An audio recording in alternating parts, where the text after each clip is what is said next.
Eruvin Daf Yuches, today's email comes to us from Benjamin Kessler. He says, I'm a mechanic for the Department of Sanitation in New York City, and I work the night shift. After finishing up my work for the day and filling out my paperwork, your YouTube share comes online. I pull out my Gemara, pop in my headphones, and I learn the Daf. Thank you for making the Daf enjoyable for me, and I'll tzlacha to you and all the other members of the MDY Chevra. P.S. was the Yom Shabbos share that helped finally understand the true practical concepts of Pi, Yishkoich Rabbi Yamin. We're in the middle of the sugya of Pasi Birois. There's a well in the middle of Rishus Rabbim. We made a special kula when Klal Yisrael is Oila Regel and they have animals on the way to Yerushalayim. They should be able to draw water from the well. The well is the Rishus Yachid. You want to be able to draw water from the Rishus Yachid to the Rishus Rabbim by making 4 L-shaped brackets. Even though there's way more ear space than salad, it's considered Rishus Yachid. The Gemara brings 3 shitas that the Gemara says are not contradicted by our mission. The first one is Chananya. Chananya makes a distinction between a be'er, a well, which the mission is talking about, Pasi Birois, and a bar. A bar is a pit which you can accumulate water. Says Chananya that when it comes to a pit, you can't use Pasi Birois. You could only use ropes like we had yesterday. And the reason is because it might dry out, and you might not know, you might forget, and you might carry from the Rosh Hashanah, from the Rosh Hashanah to the Rosh Hashanah. Our mission is only talking about wells, and therefore it says that it's okay if you use Pasi. Later on, there's a mission that says the Shita of Rebbe Kiva. Rebbe Kiva says when it comes to wells, there's no difference between a Yachan and a Rabbim, between an individual and the community. But when it comes to a pit, there is a difference. The Rabbim could use a pit with Pasi Birois because they'll remind each other if it dries out. The individual cannot. Our Mishnah doesn't exclude a pit, says the Gemara. It's not talking about a pit. And the reason is because a pit is the difference between a Yachan and a Rabbim. The Mishnah didn't want to get into it. The Mishnah just wanted to say a clear-cut halacha that Pasi Birois is okay for a well. Rabbi Yehuda ben Bava says, Pasi Birois only works for the community, never for an individual. And there's no contradiction from our Mishnah. When the Mishnah says that Pasi Birois are okay, it would be mashma perhaps that Pasi Birois are okay even for an individual. No, it's referring to Pasi Birois of the world, all the Pasi Birois that the community uses, not necessarily referring to the Yachid. Gemara tells us that the word diyumdim, the Pasi Birois of the yumdim, means 2 amudim. And we find a similar lashon in a number of places, which leads us into a beautiful agadita. There are inferior figs that we are not concerned that the Amaris didn't take Trumas HaMaisros from because they don't have a lot of value. He didn't try to save money, and therefore you're permitted to eat it. Besides the figs called Diyufra. Diyufra means 2 peiros. In other words, there's 2 bushels worth every year of these fruit. They're valuable, and therefore those you cannot eat demai. Rabbi Yirmiyah says that Adam Rishon had diyu partufim. He had 2 faces, in other words, 2 bodies. Half of him was male, half female, and HaKadosh Baruch Hu divided them.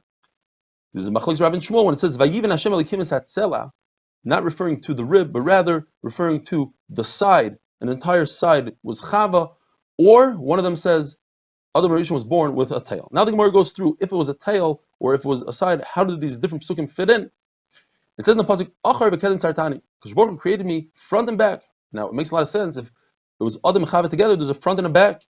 If it's a tail, it means that Adam Rishon was created last from all the creations, but first to the Mabel, to Paranos, to disaster. By Yitzer should have been with 1 yud, it's with 2 yuds. If HaKadosh Baruch Hu created Adam and Chava together, it makes a lot of sense, 2 yuds. But if it's a tail, it means Oili mi Yitzri, Oili mi Yitzri. No matter what I do, I have to be concerned. If I give in to the Yetzer Hara, I have to answer to HaKadosh Baruch Hu. If I answer to HaKadosh Baruch Hu, I have to answer to the Yetzer Hara, who's always tormenting me to be Oiva Avera. Zachor Nekeva Bram makes a lot of sense. HaKadosh Baruch Hu created Adam and Chava together. Or, according to the Malam that says tail, HaKadosh Baruch Hu wanted to create them as 2, but later on decided to create them as 1. Vayizgor Basa Tachtano. If HaKadosh Baruch Hu cut them in half, there was a tremendous surgery, and HaKadosh Baruch Hu had to fill in the whole backside of Adam. But if it was just a tail, it was a snip, and that's it. Nevertheless, you could say, according to the Man Omar, there was a minor surgery for that snipping that he did. Vayiven, he built up. Now, if it's a tail, I understand, he had to build it up. The other shita was going to say that HaKadosh Baruch Hu didn't build. HaKadosh Baruch Hu had to braid Chava's hair, and he braided her hair to make her look beautiful, and then he brought her over to Adam. What the pshat is that HaKadosh Baruch Hu built Chava like a silo, where it's wide on the bottom, narrower on the top, in order to hold a vlad, a fetus. Vayavyel Adam, HaKadosh Baruch Hu acted as a sheshvina. In other words, he did the simchas chas mekala, he made the arrangements for the wedding, and from here you see, even if you're a great person, you should help out in simchas chas mekala.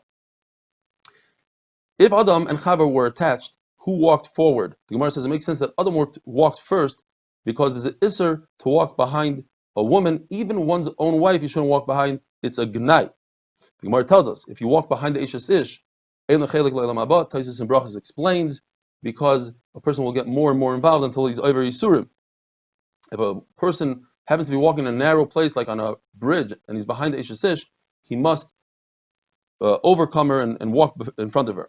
If a person gives money over to Ishes Ish, and he does it slowly in order to gaze at her, even if he's as great as Moshe Rabbeinu who received the Torah, he won't be saved from Gehenna. Says the Gemara, Menayach was Am Aretz. Why? Because it says in the pasuk he walked behind his wife. Says the Gemara, well, that can't be, because Elisha also walked behind the woman, Elkanah. So it must be that they took the eitzah, the advice of their wives, rather than physically walking behind their wives.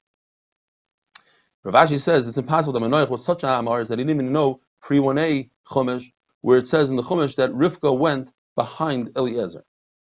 Says Rabbi Yochanan, it's better to walk behind a lion than behind a woman. It's better to walk behind a woman than to walk behind Avodah Zarah, because the Isra of Avodah Zarah is greater than the Isra of Eish Ish, and behind Avodah Zarah is better than to walk behind the shul where the tzibur is davening. That's the only shul in the community. And the In Yaakov says an amazing thing. It's better to walk behind the shul than to go into a shul and talk in shul. In other words, talking in shul is worse than walking behind the shul, which is worse than Avodah Zarah, which is worse than Eish Ish. Says Remeir that Adam Arishon was a tremendous chassid, and those 130 years that he was in Nidoi, he was in a tightness of 130 years. He separated from Chava, and he wore fig clothes, all to be mechaper on the avera of Eitz Hadas. During those years, he fathered Shedim. How? Through Shichva Zera that happened ba'oinus.